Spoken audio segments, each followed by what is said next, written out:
சின்ன முருகைய சிங்கார முருகைய சின்ன சின்ன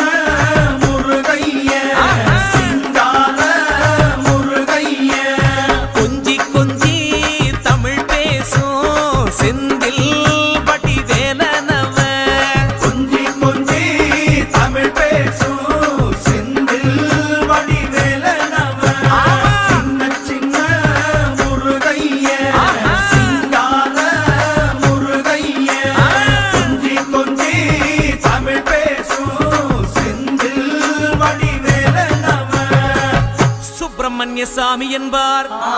கார்த்திகேயன் என்பார், சுவாமிநாதன் என்பார்,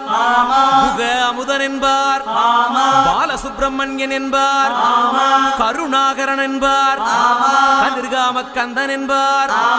கதிர்வேல சுவாமி என்பார்.